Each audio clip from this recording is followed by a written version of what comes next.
طول عمرنا عارفين ان الذهب يا غوايش يا اساور يا خواتم، انما نشوف الذهب بيتاكل ويتحط في الحمامات والجزم دي جديده. فانا جاي اخدكم جوله كده عن اغرب الحاجات اللي معموله من الذهب. وتعالوا نبتدي بايس كريم الذهب، ودي يا طويل العمر ايس كريم شوكولاته عادي جدا، محطوط عليه 5 جرام من الذهب عيار 23، ومحطوط عليه قطع من الكمأه. واللي ما يعرفش الكمأه دي ايه، وانا نفسي ما كنتش اعرف، هي نوع من انواع الفطر النادر والغالي جدا. والايس كريم ده من ابتكار مطعم في مدينه نيويورك، وسعره 25,000 دولار. انتوا متخيلين الرقم؟ ايس كريم بمليون جنيه، وبيتقدم لك في كاس ذهبي ومعاه معلقه ذهب عيار 18 عشان تبقى جربت كل حاجه. ايس كريم بالذهب وحتى اللي معمول فيه بالذهب. ما تستغربوش، الذهب ممكن يتاكل عادي جدا بس بنسبه قليله، فسيب الذهب اللي في ايدك يا حاجه، مش ده اللي بناكله خالص على فكره. ونيجي للي بعده، وهي جزمه مطرب الهيب هوب الامريكي دريك. والجزمه دي نوعها نايكي اير جوردن، ومتغطيه بالكامل بذهب عيار 24،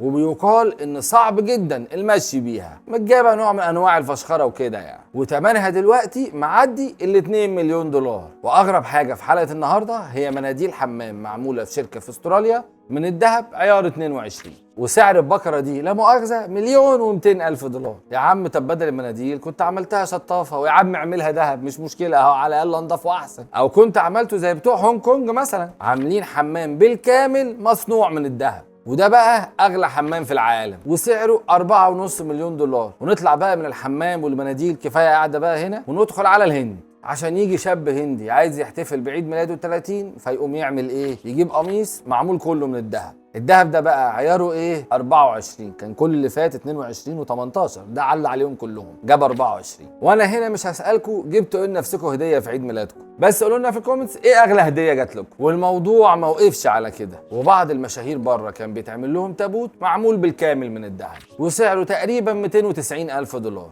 وبما ان الحي ابقى من الميت، نخش على الوجبه المفضله عند ناس كتير، وهي السوشي، اللي يا عيني ما سلمش من الجماعه اللي بيحطوا ذهب على اي حاجه، وحطوا عليه شرايح ذهب عيار 24. والوجبه دي يا سيدي ثمنها 2,800 دولار، وبقت المفضله عند اغنياء الفلبين. ونيجي لاغلى حاجه في حلقه النهارده، وهو ايفون 5 بتاع مليونير صيني ثمنه 15 مليون دولار. هتقول لي ايفون 5 ايه اللي ب 15 مليون دولار ده؟ ان شاء الله اصبر هقول لك كل حاجه. مبدئيا مصنوع بالكامل من الذهب عيار 24، ومش بس كده، ده الحواف بتاعته كلها عليها 600 الماظه. نيجي بقى لشعار ابل، عليه الماظه 26 قيراط لوحدها. وبدل ما كنت عملت التليفون كله من الذهب، كنت عملت بس الجراب من الذهب، وده فعلا بقى بيتعمل دلوقتي، وفي ناس كتير طلبوه من عندنا، وانتوا كمان تقدروا تطلبوه من عندنا. وتقدروا تعرفوا كل التفاصيل عن الموضوع ده او اي استفسارات عندكم عن الذهب عامه، تقدروا تبعتوا لنا على رسائل الصفحه بتاعت مجوهرات الطويل. كان معاكم دكتور ياسر الطويل، وده الجواهرجي.